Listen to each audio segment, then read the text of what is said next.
My husband introduced me as his maid in a room full of executives, then stood frozen when his boss called my name and handed me the microphone. I wasn't supposed to be there. That thought circled my mind the way dust floats in a quiet room. Slow, constant, impossible to ignore. I stood in front of the mirror in my cousin Ifeanyi's bedroom, staring at my reflection as if it belonged to someone else.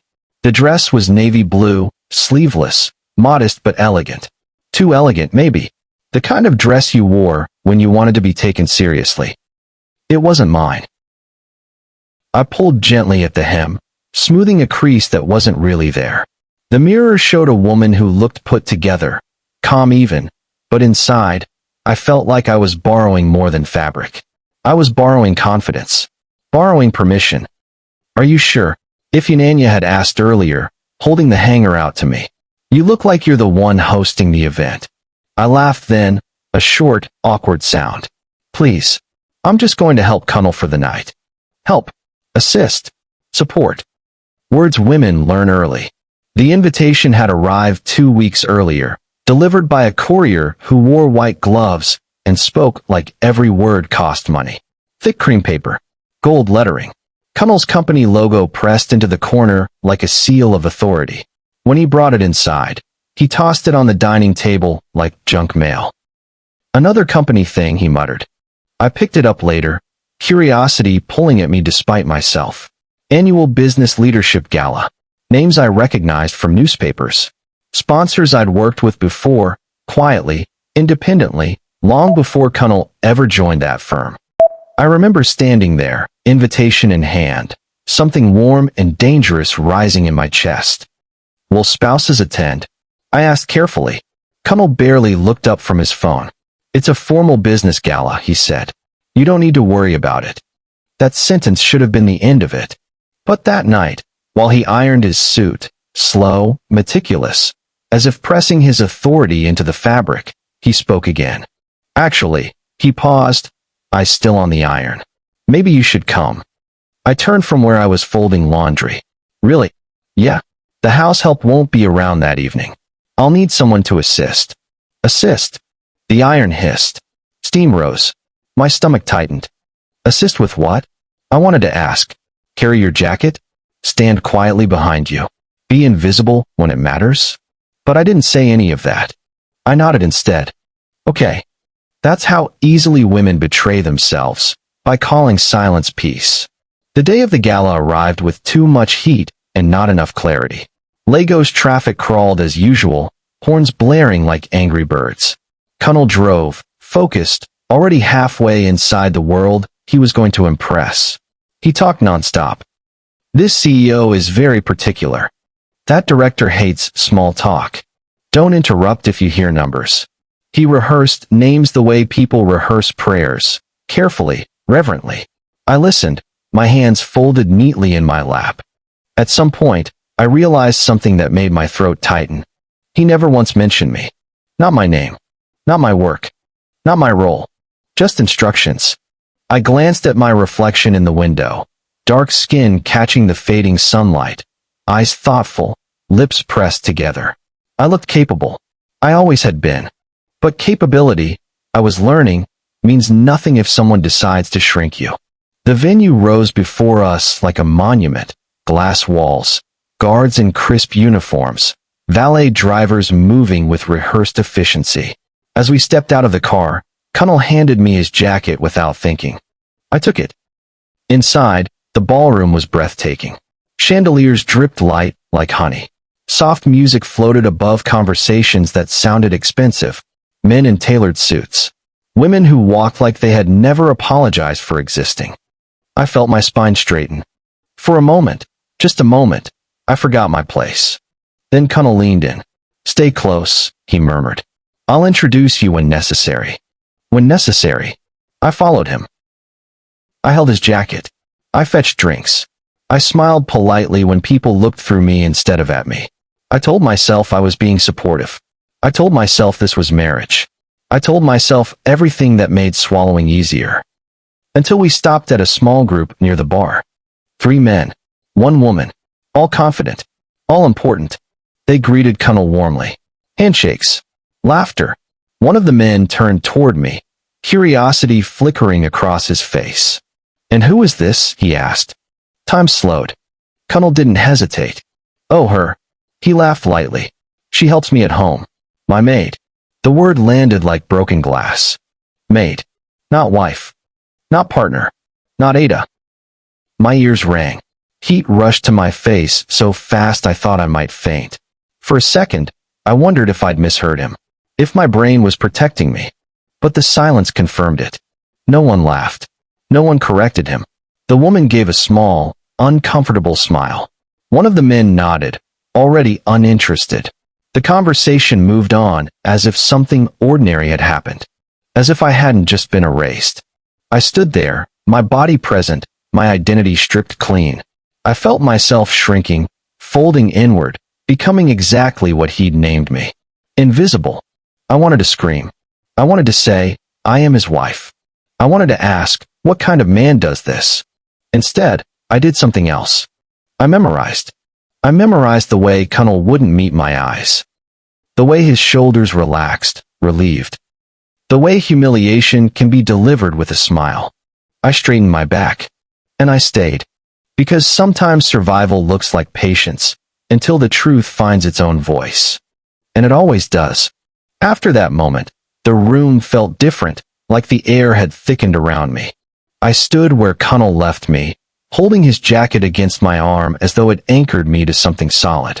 My fingers curled into the fabric, gripping it too tightly, as if letting go would make me float away. People passed by in waves, laughter, perfume, clinking glasses, but none of it seemed meant for me anymore. I was a shadow now, a detail, something already explained and dismissed. I told myself to breathe. In through the nose, out through the mouth. I told myself that embarrassment was temporary, that dignity could be restored quietly, later, somewhere private. I told myself I was being dramatic. I told myself this was not the moment to fall apart. Connell returned a few minutes later, smiling like nothing had happened. "Where's the water?" he asked casually. I pointed toward the bar. My mouth didn't trust itself to form words. He glanced at me, then frowned slightly. "What's wrong?" The audacity of that question nearly broke me. But I shook my head. "Nothing." He nodded, satisfied, and turned away again. That was when something inside me shifted, not loudly, not violently, but permanently. A small internal click, like a door locking. I began to observe. I noticed how easily Connell slipped into rooms like this, how his laughter changed depending on who stood in front of him. I noticed how often he introduced himself with his title before his name. I noticed how comfortable he was being seen, and how uncomfortable he was letting me be seen too closely. I followed him through the ballroom as he moved from group to group. Each time, I stood half a step behind. Each time, my presence was acknowledged only when necessary, when a drink was needed, when a jacket was inconvenient, when silence was useful. Once, a woman smiled at me warmly and said, "You look lovely tonight." Before I could respond, Connell said, "She's very helpful." Helpful. The woman's smile faltered. Her eyes flicked between us. Then she nodded politely and turned away. I felt something cold settle in my stomach. This wasn't accidental. About 30 minutes later, we stopped near a table of executives Connell clearly wanted to impress. I recognized one of them immediately, an older man with calm eyes and a posture that suggested authority without effort. I'd worked with his firm years ago, before my marriage had learned to take up so much space in my life. As Connell spoke animatedly, I stayed quiet, my gaze drifting around the room. That was when I noticed it, the subtle choreography unfolding around me. People looked at me, then away. Some assumed. Some avoided. Some pitted. No one asked my name. The woman from earlier, the one Connell had laughed with, glanced at me again, curiosity still lingering. "And you?" she said finally, tilting her head. "Do you enjoy events like this?" I opened my mouth. Connell answered for me. "Oh, she's not really into this kind of thing," he said lightly. "She's more comfortable at home." At home. Home. Something cracked then. Not loudly. Not visibly. Just enough. I realized, standing there beneath chandeliers and borrowed elegance, that Connell wasn't just hiding me. He was rewriting me, reducing me to something that fit neatly into the version of himself he wanted this room to applaud. And the worst part? He thought I would accept it. I excused myself and walked toward the restroom, my heels clicking too loudly on the polished floor. Inside, the bathroom was quiet, almost reverent. Soft lighting, marble counters, mirrors everywhere. I stared at my reflection. My face looked composed, too composed, but my eyes told the truth, hurt layered with something sharper now. Recognition. This is not who you are, I whispered to myself. I remembered nights spent working late, drafting proposals, negotiating contracts. I remembered rooms where my voice mattered, where people listened. I remembered who I was before I learned to make myself smaller so someone else could feel tall. I pressed my palms against the counter and breathed. Then I straightened. If Connell wanted me invisible, he would have to work harder. Because invisibility, I was learning, can be chosen, or it can be refused. When I stepped back into the ballroom, something had changed in my posture. I didn't follow Connell this time. I stood still, letting the room move around me. That was when a woman approached me. She was older, poised, silver hair pulled back neatly. She didn't look past me. She looked at me. "You must be Ada," she said. My heart skipped. "Yes," I replied carefully. She smiled, as if confirming something she already knew. "I'm glad you're here. We're about to begin." Before I could ask what she meant, she touched my arm gently, not possessively, not dismissively, just enough to guide. As she led me forward, I felt it, the first ripple of unease in the room. Connell turned. Our eyes met, and for the first time that night, he looked uncertain, confused, afraid. I didn't look away. Her hand rested lightly on my arm as she guided me forward, and I remember thinking how steady it felt. Not hurried, not hesitant, the kind of touch that came from certainty. We walked through the ballroom together, and the closer we moved toward the front, the more I became aware of the subtle changes around us. Conversations softened. Heads turned. A few people paused mid-laugh, mid-sentence, sensing, before understanding, that something was about to shift. Connell was still watching us. At first, his expression was irritation, the way it always was when something disrupted his careful plans. His brows drew together slightly, his mouth tightening. He took a step toward us, as if to intercept, to correct a mistake that clearly didn't exist. But then he stopped. Because the woman beside me was not someone you interrupted. She was the kind of person whose presence rearranged rooms without asking permission. I knew her face now. I had seen it in annual reports, in industry panels, in carefully edited photographs beside men who liked to pretend they were in charge. She was older than most of them, quieter than all of them, and far more dangerous in her calm. We reached the small platform at the front of the room. A microphone stood waiting. The soft music faded, obediently, like it had been told in advance what to do. The woman released my arm and turned to face the audience. "Good evening," she said. Her voice wasn't loud, but it carried. The kind of voice that didn't beg for attention. It expected it. The room obeyed immediately. "Thank you for being here tonight," she continued. "We're honored by your presence." She paused, letting the silence settle. Then she turned toward me. "Before we proceed, there's someone I'd like you to meet." My heartbeat thundered in my ears. For a brief, foolish moment, I wondered if there had been some mistake, if she'd confused me with someone else, if this was about to end in public correction and private shame. But then she said my name. "Ladies and gentlemen, this is Ada Adebayo." Not the maid, not the help, not someone's assistant, just my name. Something loosened in my chest. "She is the lead consultant on the Olumo expansion project," the woman continued, "and the primary reason this partnership exists at all." A ripple moved through the room. Surprise, interest, recalculation. I glanced toward Cunnel without meaning to. He hadn't moved. His face had gone still in a way I had never seen before, like someone holding their breath underwater. His smile, so carefully practiced, had vanished. His mouth was slightly open, his eyes darting from me to the woman to the crowd, as if searching for an explanation that wasn't coming. She has spent the last 3 years designing, negotiating, and safeguarding this collaboration, the woman went on. And tonight, she will be your host. Host. The word landed gently and powerfully, like a truth finally spoken aloud. Applause began slowly, then grew. Not thunderous, but respectful. Real. The kind of applause that meant we see you now. The woman stepped aside and gestured for me to take the microphone. I hesitated for half a second, long enough to remember the bathroom mirror, the humiliation, the careful shrinking. Then I stepped forward. The microphone was cool beneath my fingers. I took a breath. "Good evening," I said. My voice didn't shake. That surprised me. "Thank you for being here.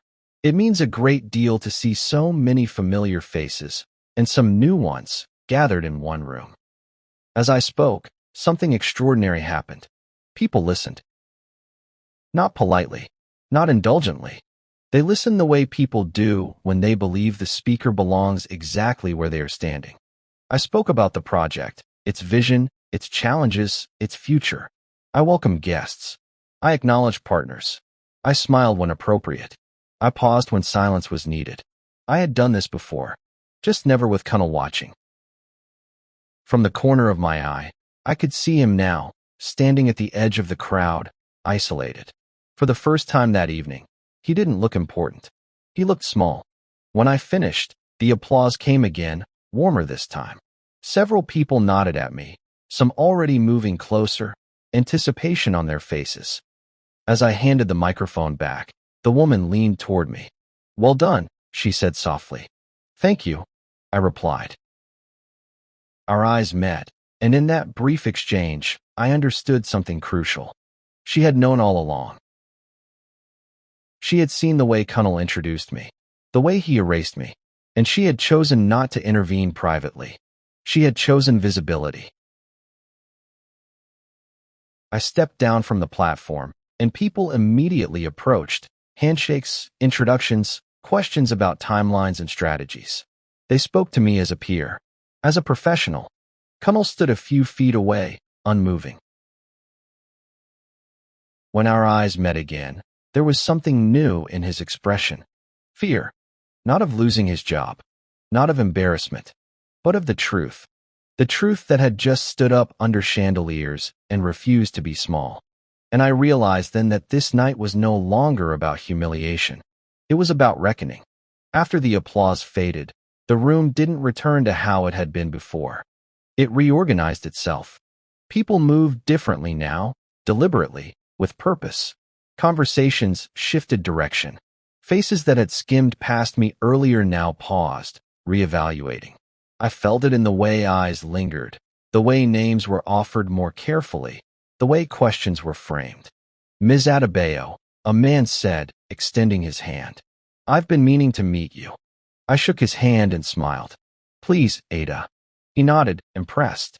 "Your work on the Olumo project was impressive. The risk assessment alone saved us months." Another voice joined in. "I read your recommendations on local partnerships. Very grounded."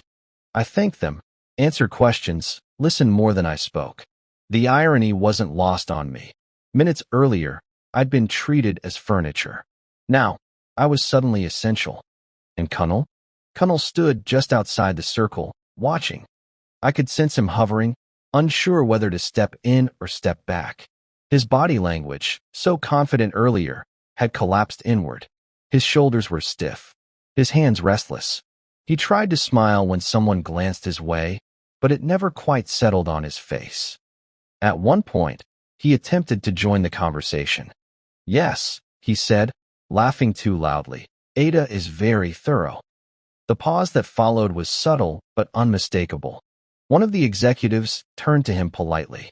"How long have you worked together?" Cunnel hesitated. I answered before he could. "We don't. I said evenly. We work independently. The man nodded, satisfied. That makes sense. Connell's smile faltered. The circle tightened again, excluding him, not intentionally, not cruelly, but organically, the way rooms do when they decide who belongs where. I should have felt triumphant. Instead, I felt clear. Clear about the choices Connell had made. Clear about how easily he had traded my dignity for comfort. Clear about how long I had allowed it. Eventually, the crowd thinned as people returned to their seats for dinner. I stepped aside, needing space to breathe. That's when Connell approached me. "Ada," he said quietly. I turned to face him. Up close, he looked shaken. His eyes darted briefly around the room before settling on me, as if afraid someone might overhear what he was about to say. "Why didn't you tell me?" he asked. The question sat between us, heavy and absurd. I blinked. "Tell you what? That you were hosting, that you were involved at this level." I studied his face. There was no anger there, only confusion and something close to panic. "You never asked," I said. He frowned. "I assumed." "Yes," I interrupted gently. "You did." He ran a hand over his face. "You know how these spaces are? People talk. I didn't want them thinking I got where I am because of my wife." I waited. "So," I said slowly, "you decided it was better they thought I was your maid." His mouth opened, then closed. "That's not what I meant. But that's what you said." Silence stretched between us, filled with the distant clink of cutlery and low music resuming. "I was trying to protect us," he said finally. I shook my head. "No, you were protecting yourself." He looked wounded by that. "Good. I didn't think it mattered," he added weakly. "That," I said, "is the problem."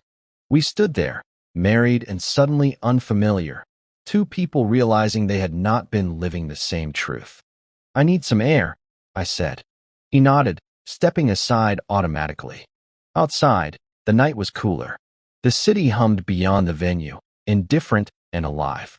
I leaned against the railing and closed my eyes. For years, I had adjusted myself to fit the spaces Connell moved through, softened my achievements, minimized my language, stepped back when he stepped forward. Tonight, the room had corrected itself, and in doing so, it had exposed something neither of us could unsee. Behind me, the doors opened. Footsteps approached. But before Connell could speak again, I knew something had already shifted beyond repair. The gala ended the way most important nights do, slowly, in fragments.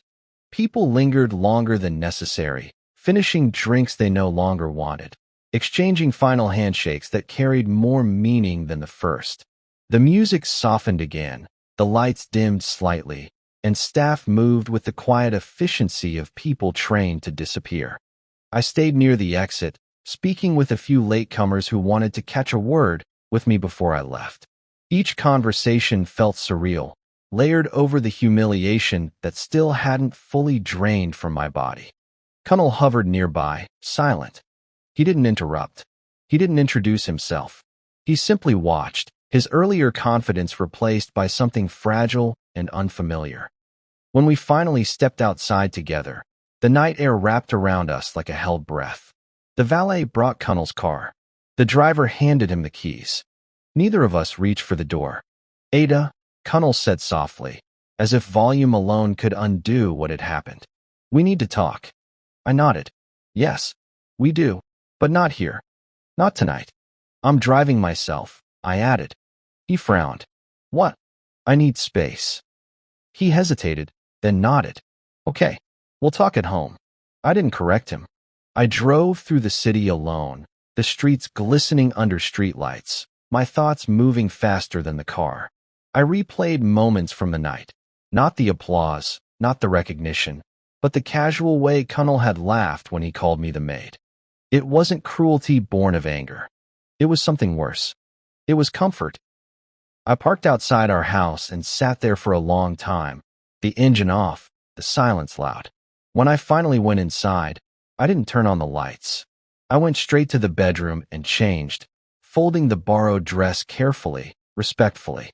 It had done its job. Connell came home later. I heard the door open, his footsteps, the soft click of the light switch in the living room. He stood there for a moment, then walked toward the bedroom. Ada, he said. I was sitting on the edge of the bed. He closed the door behind him. I'm sorry, he began immediately. I didn't realize how bad it sounded. I looked up at him. You called me your maid.